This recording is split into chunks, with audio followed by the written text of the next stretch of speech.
ACT. Stand in, stand up, stand around, About stand over there in the background. actors. I'm in the background. Be exact, in fact. Why? Cause I'm black?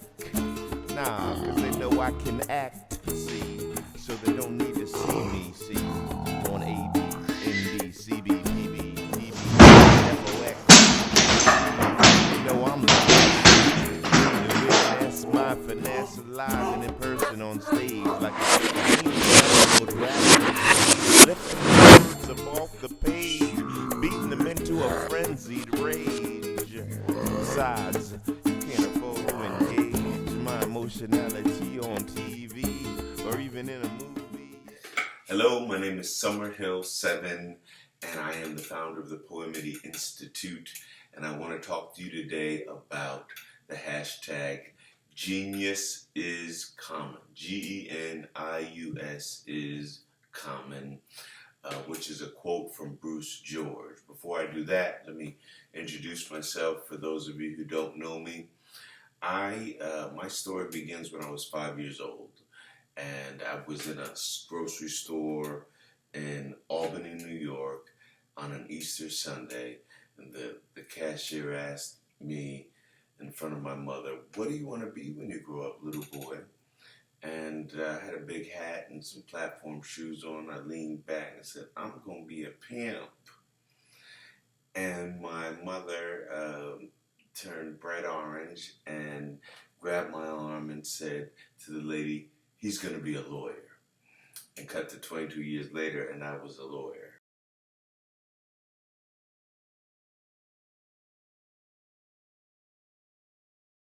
I have also become an attorney and an author of 3 books in particular called the Poemity Trilogy collectively.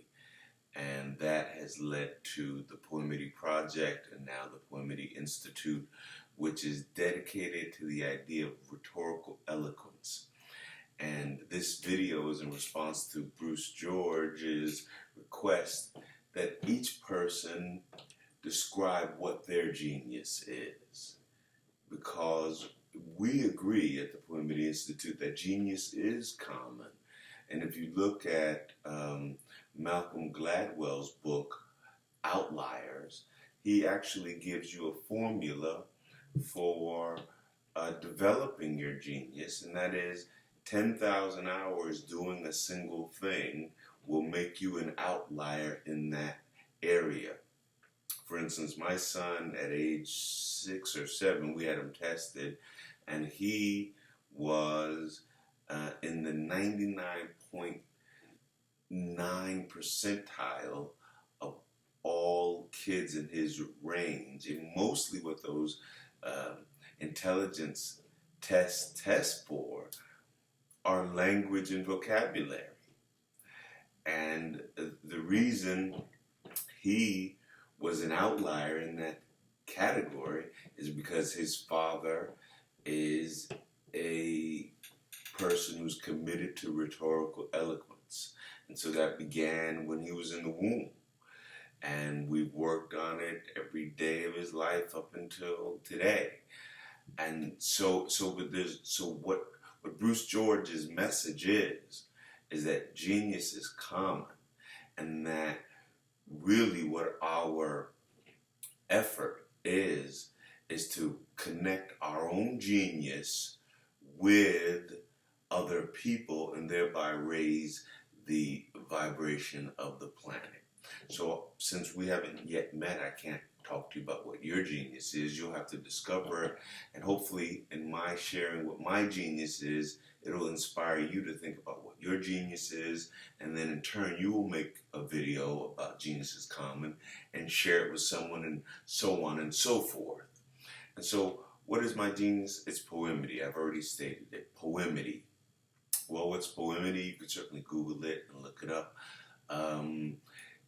And we talk about it forever. and I'm not going to attempt to talk about it again in ways that we've already talked about it before, and you can look at those videos.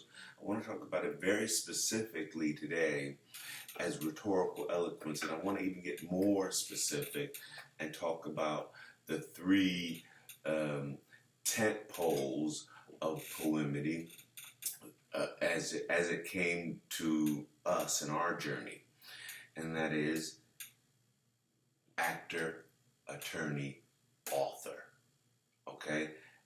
Take what your stereotype idea of what an actor is.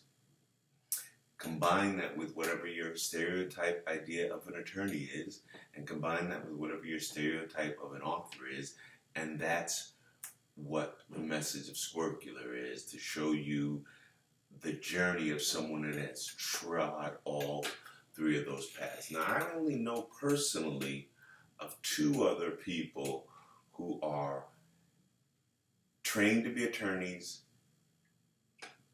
acting either professionally or by training, and have written books. So one of them is this young man right here, Breon Bain. He is trained at Harvard Law School. I'm not sure if he's ever practiced law. I believe he has. He is written several books, and he is acting professionally, among other things. But we're just now narrowing it down to these three particular qualities to talk about the genius of rhetorical eloquence. That's where we say our hours are invested into understanding, developing, using rhetoric to make the world a better place. Breon Bain and Hill Harper is someone else. And last time I checked, he had never practiced law. And so again, I cannot speak to their particular journeys. I can refer you to their works, though, their books. I highly recommend that if you're interested in particular in this conversation about what we're calling rhetorical eloquence or poemity or Squircular as it relates specifically to actors, attorneys, and author, then in addition to our works, you can look at Breon Bain, you can look at Hill Harper and his books as well. Now, let me take you a little bit further inside this conversation about ACT. Stand in, stand up, stand around, stand over there in the background. I'm in the background, way in the back to be exact. In fact, why? 'Cause I'm black? Nah, 'cause they know I can act, see, so they don't need to see me, see, on AD, NB, CB, PB, PBS, FOX, 'cause see, they know I'm the best. You need to witness my finesse live and in person on stage like a dean. And because that's just, I couldn't have planned it better. Why? Because see, that was an act of random truth. That was art. That was the real deal right there. And so we're going to leave it in. And we're going to continue on from there and talk about what we do with poemity, and that's rhetorical eloquence, you see. And that includes the fact that most of what we say is communicated non-verbally. Okay? Non-verbally. 93% is the number that some people will say is non-verbal communication. And so then mostly what we talk about when we're talking about rhetorical eloquence isn't the verbiage. The verbiage is the kernel, the meat of it, but the way it's delivered is a bigger part of how the message is received and to whom it's sent to. So let's look at some famous people with law degrees, okay? So we can continue on this conversation. I won't read all of them. There's an article called 30 Famous People with Law Degrees, put out by Mental Floss. and they list all of them. I'll just mention a few. Of course, we know John Grisham. Actor, celebrity, John Cleese, Geraldo Rivera, Ben Stein was in the Yale Law School class in 1970. Ozzie Nelson, Jerry Springer is someone that most of us know. Fidel Castro, Gandhi, Nelson Mandela, of course, world leaders.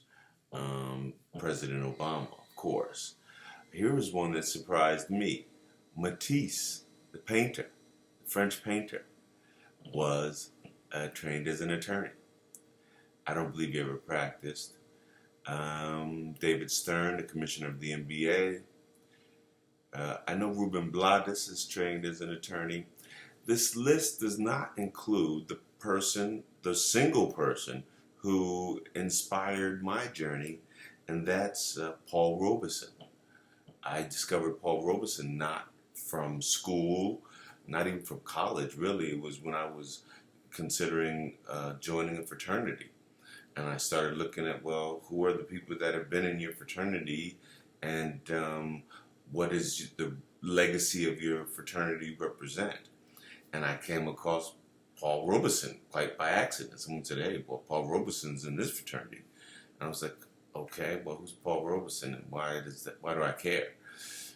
And I discovered that Paul Robeson was not only an attorney, not only an All-American football player, but he had been a international stage actor, one of the first black men from America to perform Othello. That piqued my interest. It was the combination of those things when I was a sophomore in college, and that's who this video is designed to reach.